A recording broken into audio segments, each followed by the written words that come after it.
श्री कृष्णाय वयं नमः। श्री कृष्णाय वयं नमः।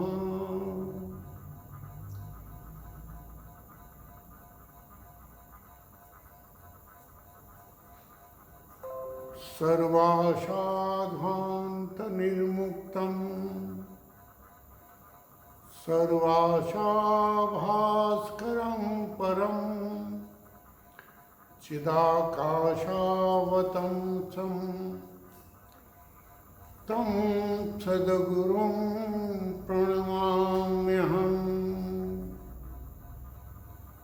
तं सद्गुरुं प्रणमाम्यहम्। तं सद्गुरुं प्रणमाम्यहम्।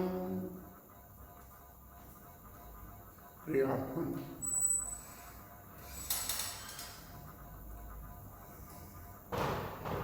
पार ब्रह्म परमेश्वर सच्चिदानंद घन के साक्षात अवतार भगवान श्री कृष्ण की परम वाणी, जो उन्होंने अत्यंत कृपा करके अर्जुन का युद्ध भूमि में विषाद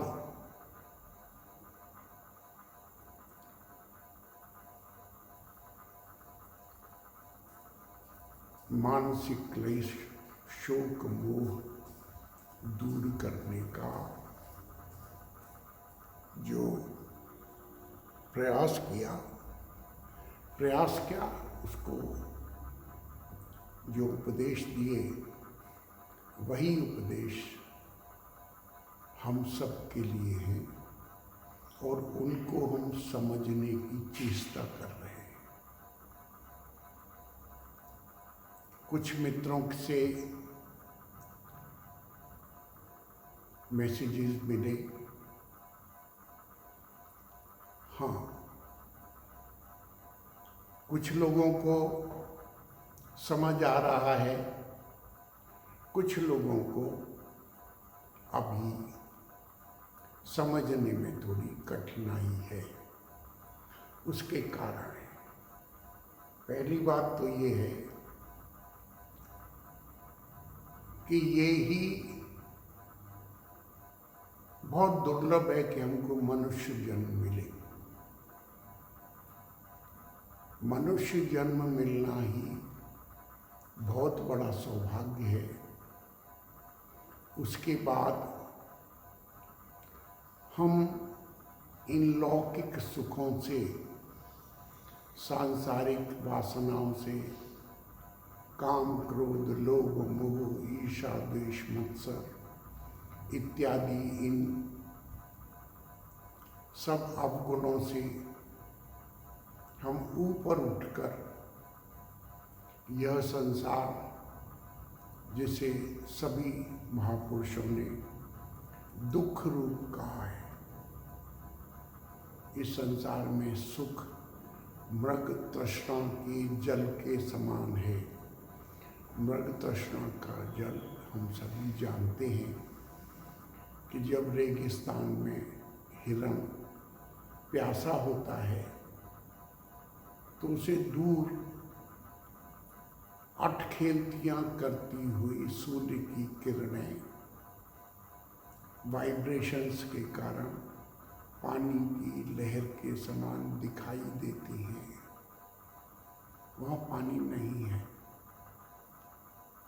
वो जल की तलाश में घूमते घूमते, दौड़ते दौड़ते रेगिस्तान में अपने प्राण त्याग देता है।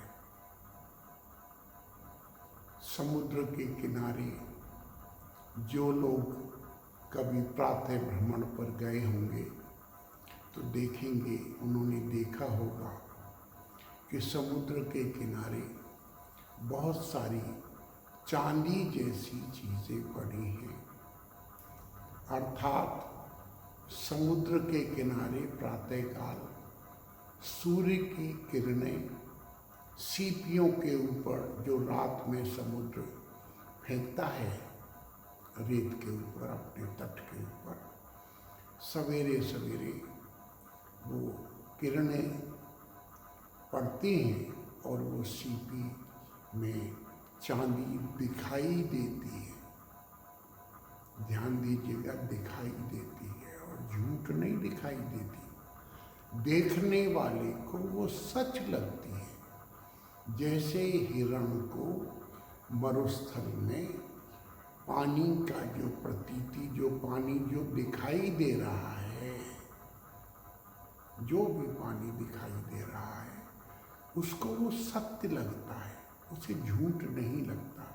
लेकिन वो झूठ है, नहीं है ऐसा नहीं है, लगता है कि है। समुद्र के किनारे सीपी पर चांदी का आभास होता है, प्रतीति होती है, यद्यपि वो झूठ है। आप देखेंगे, उसके पास चले जाएं तो आप देख लेंगे कि सीप है, दोपहर को सीप ही दिखाई देती है। एक सर्टेन एंगल पर पड़ने से चांदी दिखाई देती है। इसी प्रकार उन्होंने, संतों ने अनेक उदाहरण दिए हैं। एक बहुत प्रत्यक्ष उदाहरण है, हम सभी ने उसको अनुभव किया होगा कि दूर, जहाँ हम खड़े हैं वहाँ से दूर धरती और आकाश लगता है मिले हुए हैं। मैंने कहा लगता है, ऐसी प्रतीति होती है कि बहुत दूर जाकर धरती और आकाश मिले हुए हैं, यहाँ पर तो दूर है। जब आप वहाँ जाते हैं तो फिर ऐसा ही दिखता है कि बहुत दूर धरती और आकाश मिले हैं, यथार्थ में वो मिले नहीं होते। और ये देखना कोई अपराध नहीं है, दिखता ही ऐसा है, लगता ही ऐसा है, लेकिन सत्य क्या है? मरुस्थल में तीनों काल में, मरुस्थल रेगिस्तान में जल कहाँ से आया? सीपी में चांदी कहाँ से आई? आ ही नहीं सकती। धरती और आकाश कभी मिलेंगे ही नहीं, लेकिन लगता है, प्रतीति होती है, ऐसा हमको लगता है, ये सत्य है, लेकिन नहीं है, यह परम सत्य है। इसी को शास्त्रों में मिथ्या कहा गया है, झूठ कहा गया है। और भी उदाहरण है।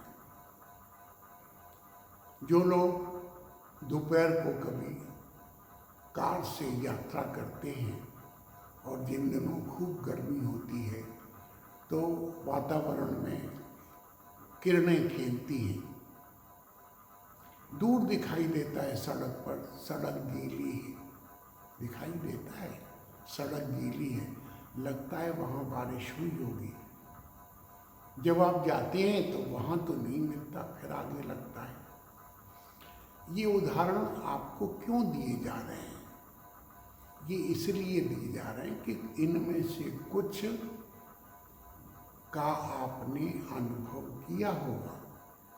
रेल की पटरी पर खड़े हो जाएं, पटरी आगे जाकर लगता है, ऐसा दिखता है कि दोनों पटरियां मिल गई हैं, एक दूसरे से जुड़ गई हैं, लेकिन रेल की पटरी कहीं नहीं जुड़ी, बस लगता मात्र है।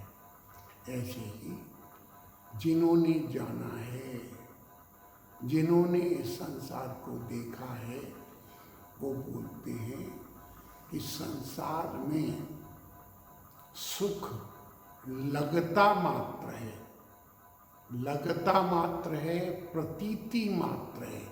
It's simply sheer appearance only। या में कछ सांचो नहीं, नानक सांची मान। इसमें कुछ सच है ही नहीं, यथार्थ नहीं है। बस लगता है। हमारा पूरा जीवन सुख की तलाश में। अब सुख आप कहेंगे कि सुख तो हमको मिल जाता है।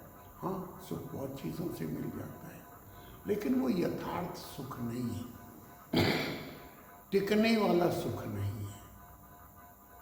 वो प्रतीति मात्र है, एपीरियंस मात्र है।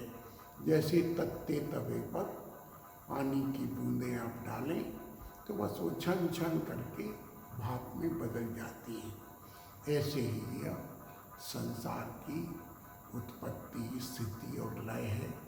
ऐसे ही इसमें सुख का आभास मात्र है, आभास है, नहीं लगता है कि सुख है।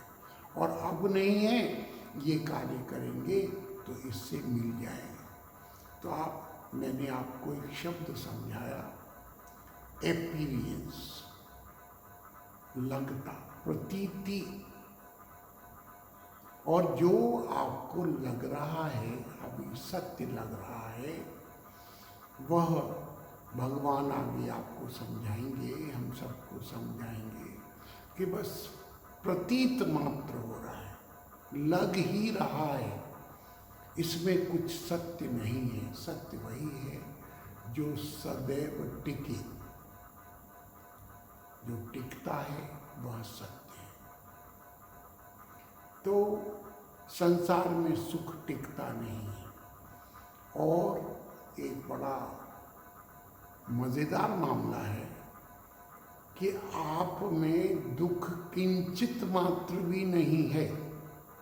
आप में, फिर मैं दोहराऊं कि आप आनंद के सागर हैं। आप में आनंद ठसा ठस भरा हुआ है। आप आनंद ही आनंद हैं। अब उसमें समस्या कहाँ आती है कि एक तरफ हमसे कहा जा रहा है कि हम आनंद ही आनंद हैं, शास्त्र ऐसा कहता है, और हमारा अपना अनुभव इसके बिल्कुल विपरीत है। हम सुख की तलाश में अपने पूरे जीवन में लगे होते हैं। तो एक तो होता है एक्सपीरियंस, प्रतीति मात्र सुख, बस प्रतीत होता है। जैसे स्वप्न, स्वप्न के सारे पदार्थ, स्वप्न की सारी सृष्टि, स्वप्न अपने आप में एक प्रतीति मात्र है, बस लगता है। स्वप्न की सृष्टि स्वप्न के काल में, स्वप्न काल में सत्य है। अभी आप स्वप्न में किसी से लेन देन कर लीजिए और सवेरे पहुंच जाइए उनके पास कि भाई स्वप्न में हमको ऐसा हमने आपस में व्यवहार किया था, तो ऐसे हमने किया था, तो आप हमारा चीज़ हमको वापस कर दो। होगा? आप स्वयं ही नहीं जाएंगे। आप इतने कम बुद्धि के तो हैं नहीं कि आप सपना देखे हुए स्वप्न को आप वहाँ चरितार्थ करने जाएंगे। स्वप्न की सृष्टि एक्सपीरियंस मात्र है। ये नहीं कहते कि नहीं है स्वप्न। हाँ, देखा हमने, स्वप्न के पदार्थ देखे, स्वप्न के अनुभव हमको मिले हुए, हम स्वयं उसके प्रमाण हैं। अब आपके स्वप्न के, मेरे स्वप्न के प्रमाण अलग अलग नहीं हो सकते। मेरे स्वप्न का मैं प्रमाण हूँ, आपके स्वप्न का आप प्रमाण है। कोई दूसरा मेरे या आपके स्वप्न को प्रमाणित नहीं कर सकता। आपको वो स्वप्न के समय वो स्वप्न सच्चा लगता है। वो तो जब आँख खुलती है तब दिखता है कि वहाँ कुछ भी नहीं है ही नहीं कुछ, लेकिन लगता है और होता है। लगता ही नहीं, उस समय वह वैसे होता भी है।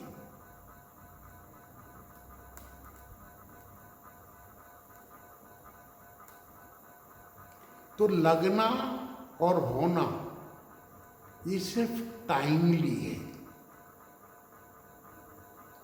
समय में है।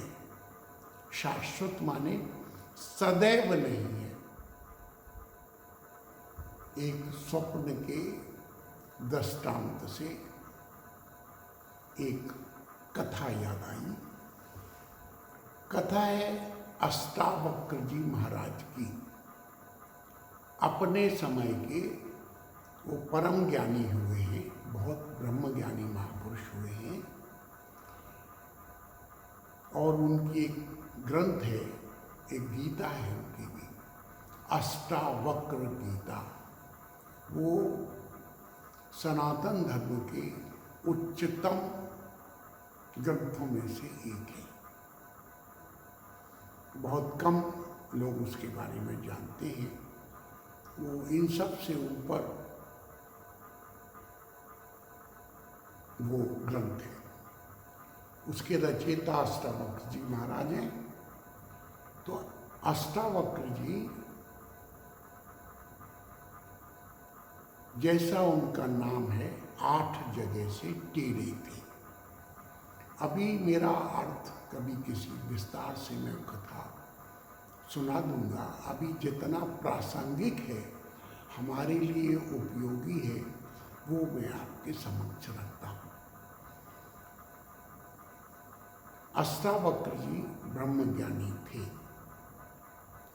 12 वर्ष की आयु थी और वो 8 जगह से टेढ़े थे। आप कल्पना कीजिए, एक काले रंग का, जिनकी चमड़ी का रंग काला हो, ऐसे महापुरुष, और चलते समय वो 8 जगह से टेढ़े हों तो कैसे चलते होंगे। ऐसा एक व्यक्ति ब्रह्मज्ञानियों के खोज में जब वाद विवाद चल रहे थे, तो एक व्यक्ति राजा जनक की दरबार में प्रवेश करते हैं। अब एक तरफ तो पंडितों में, ज्ञानियों में शास्त्रार्थ चल रहा है, एक तरफ उनके मंत्री परिषद बैठी है, पूरा दरबार सुसज्जित है, गंभीर अवस्था में सारे लोग जो भी बोल रहे हैं उनको सुन रहे हैं। ऐसे में ये खड़ाऊं खटखटाते खटखटाते राजा जनक के दरबार में जब प्रवेश किए अष्टावक्र जी महाराज, तो इनको देखकर सारे लोग हंसने लगे। पूरी सभा इनके चाल ढाल को और इनके रूप रंग को देखकर हंसने लगे।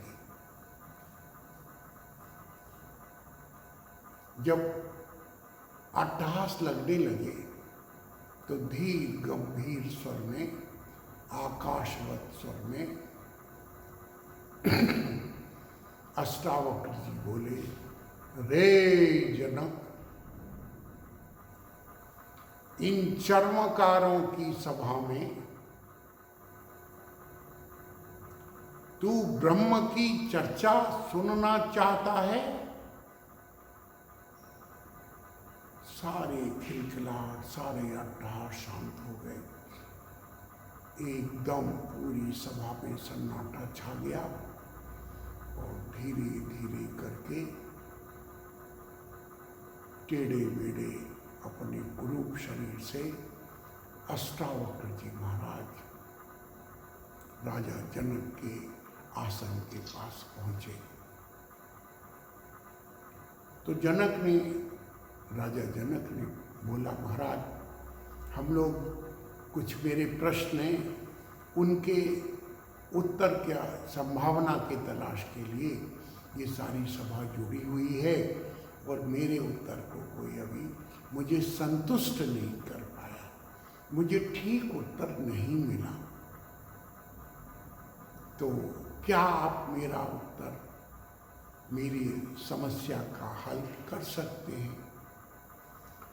तो अष्टावक्र जी बोले, रे जनक, तुझे इतना भी नहीं पता है कि प्रश्न कैसे पूछा जाता है।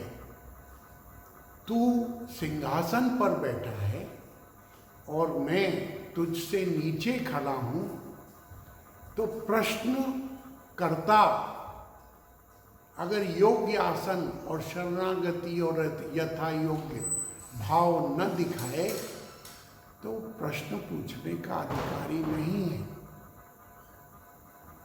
जनक फिर हतप्रभ हो गए, नीचे सिंहासन से उतर के आए, उनको साष्टांग प्रणाम किया, फिर उनको बुलाया। बोले, प्रभु, हे नाथ, हे स्वामी, आप सिंहासन पर पधारिए। उनका मृगचर्म फिर सिंहासन पर रखा गया। उनकी षोडशोपचार से राजा ने पूजा की। पूजा करने के बाद फिर प्रणाम करके विनीत स्वर में बोलने लगा। राजा जनक बोलने लगे कि प्रभु महाराज, मेरा एक बहुत ज्वलंत प्रश्न है, आप क्या इसका समाधान कर सकेंगे? अष्टावक्र जी महाराज बोले, हाँ बोलो, क्या प्रश्न है? अवश्य समाधान हो जाएगा। तो राजा जनक ने कहा कि महाराज, कुछ महीने पहले मैं अपने रणवास में, अपने महल में रानी के साथ रेशमी बिस्तर पर सोया हुआ था। मेरी सौंदर्यमयी बहुत प्रिय रानी मेरे साथ सोई हुई थी। मैंने स्वप्न में देखा कि मैं किसी जंगली भैंसे के शिकार के लिए जा रहा हूँ और मेरे सारे दरबारी, मेरे साथ जो सेनापति और सैनिक जो भी थे, वो सारे के सारे पीछे हो गए, रह गए, और मैं अकेला उस भैंसे के पीछे पीछे दौड़ता चला गया। अंत में मेरा घोड़ा भी थक गया और थक के गिर गया। वो भैंसा मेरे ऊपर आक्रमण करने के लिए दौड़ा। मैं आगे आगे भागा, पीछे पीछे वो भैंसा था, और फिर वो जंगली भैंसे ने देखा तो अपने दोनों सींगों से मेरी छाती में बिल्कुल सींग घुसेड़ने वाला था।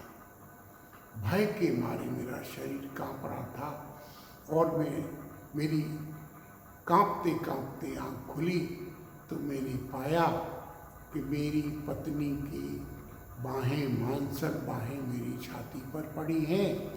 मेरा शरीर कंपायमान हो रहा है और मैं अपने रनिवास में, अपने महल में, अपने मखमली बिस्तर पर सो रहा हूँ। तो मुझे समझ नहीं आया कि वो जनक जो जंगल में घूम रहा था जंगली भैंसे के पीछे, और जंगली भैंसे के सींगों की मृत्यु की भय से जो कांप रहा था, वह जनक, और एक जनक दूसरा जो मखमली बिस्तर पर सोया हुआ था, ये जनक, इसमें कौन सी बात, कौन से जनक सत्य है?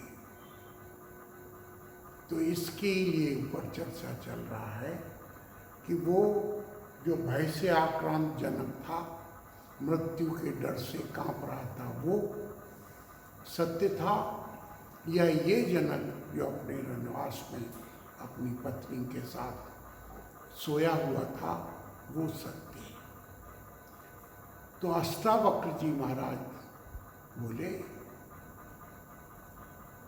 कि रे जनक, न वो सत्य था न ये सत्य है।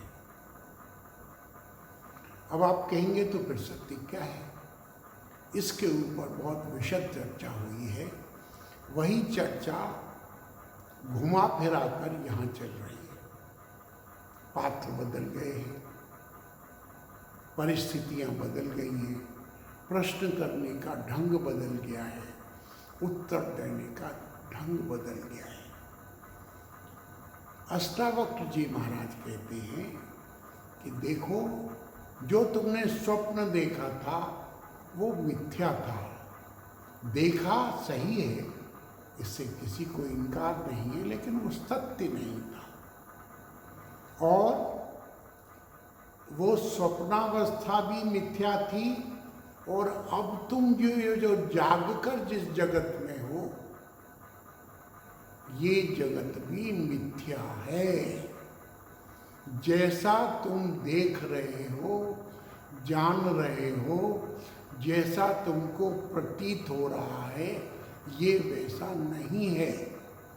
तुम्हारी दृष्टि असत्य के ऊपर है, जो टिकने वाला नहीं है। अर्थात स्वप्न भी असत्य है, और यह जागृत अवस्था भी असत्य है।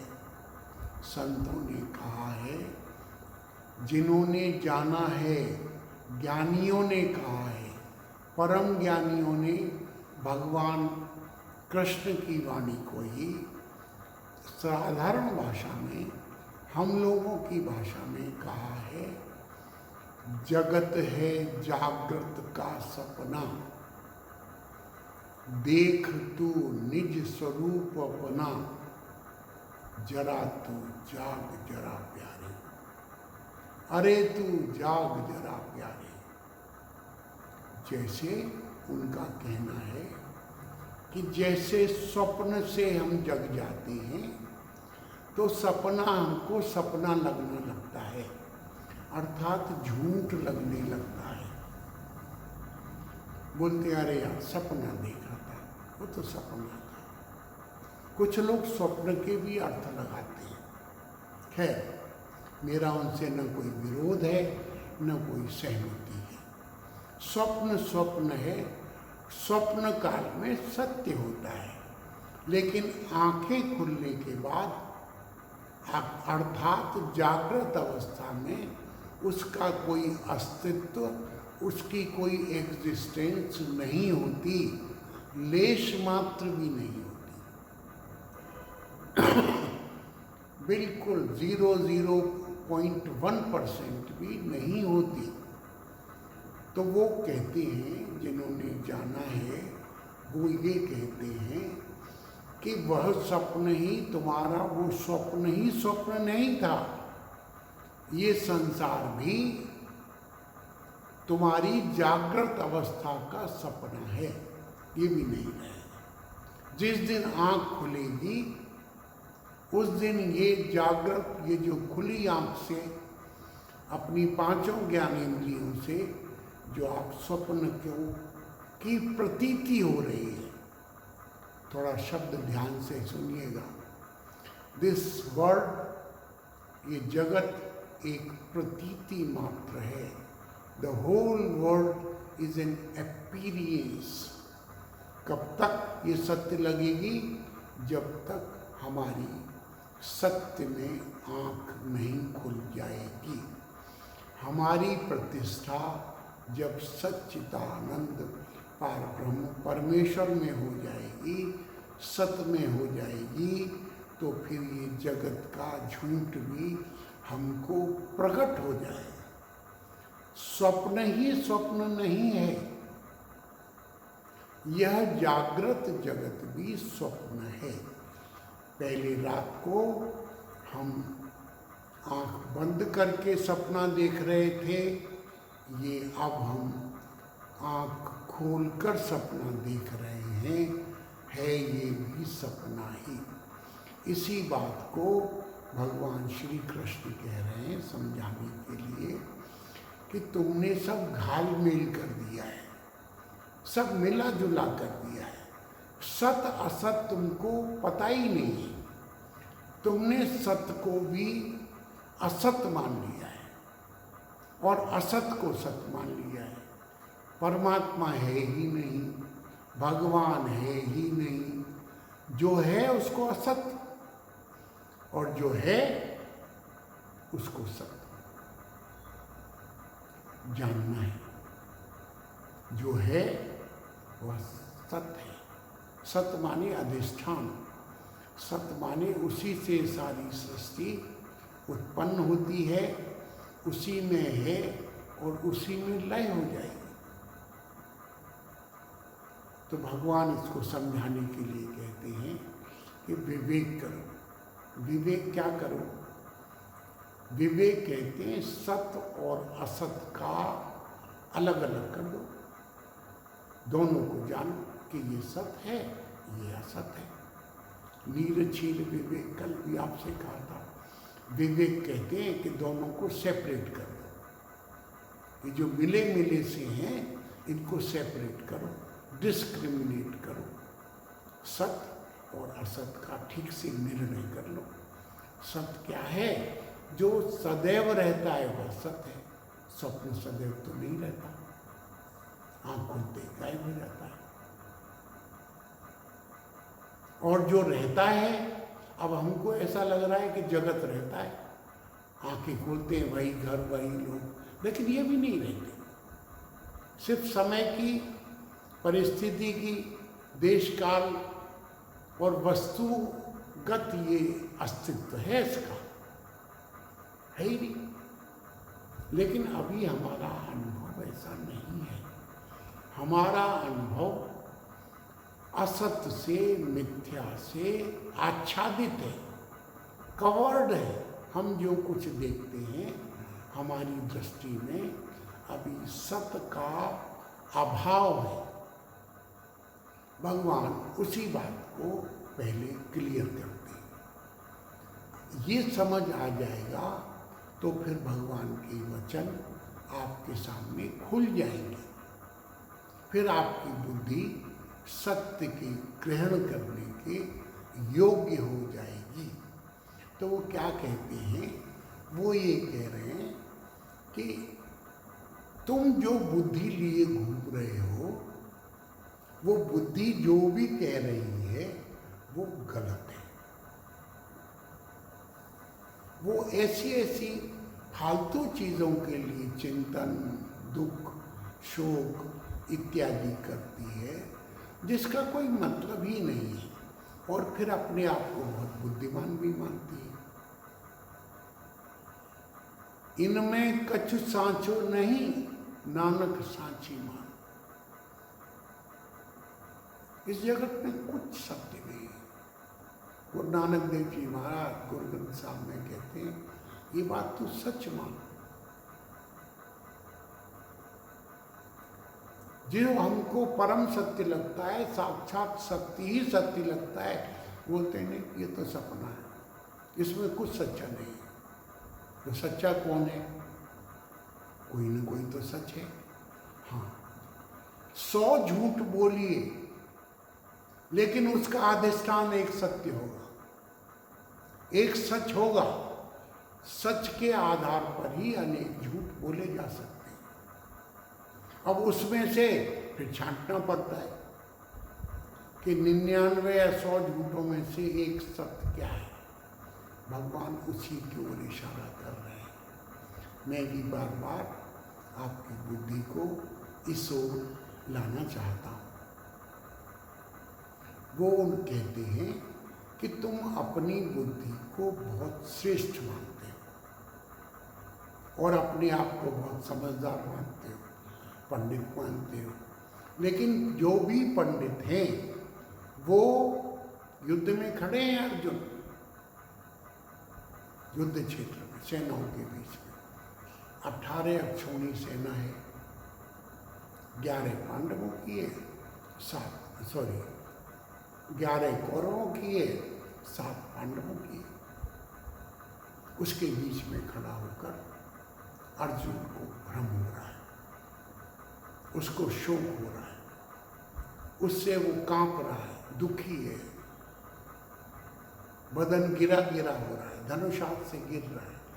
इतना महान योद्धा जिसने भगवान शिव से भी युद्ध कर लिया था, आज मन के भ्रम के कारण, बुद्धि के भ्रमित होने के कारण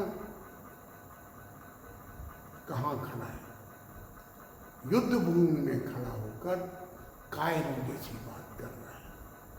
तो भगवान कहते हैं, देखो, जो चले गए हैं, सच्चे पंडित कौन है? सच्चे ज्ञानी, सच्चे समझदार लोग कौन है? जिनके शरीर चले गए, ध्यान से सुनिएगा, जिनके शरीर चले गए हैं और जिनके शरीर जाने वाले हैं,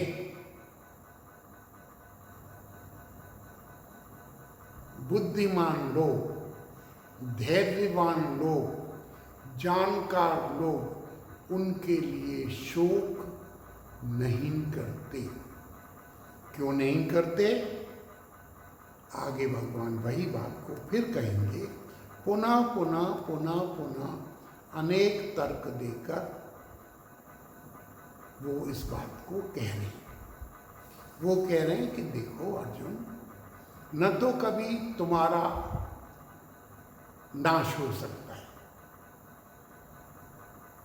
अब देखिए, अर्जुन का जन्म हुआ है, अर्जुन भी जन्म हुआ है, उसकी कुमारावस्था भी होगी, युवान भी रहे होंगे।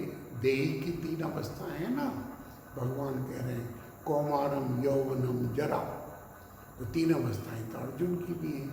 और अर्जुन इस समय अपनी अधेड़ अवस्था को पार कर चुके हैं।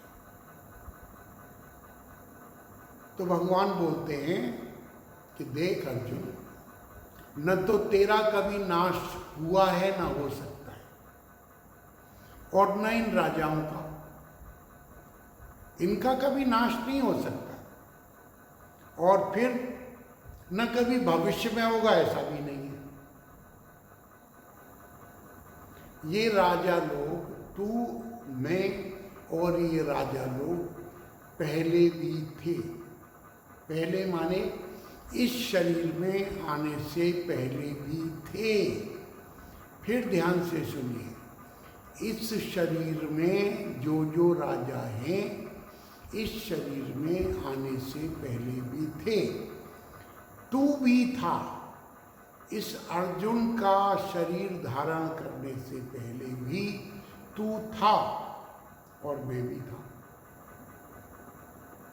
मैं अवतार लेकर आया हूँ कृष्ण का, इसके अवतार लेने से पूर्व भी मैं था, सभी थे। और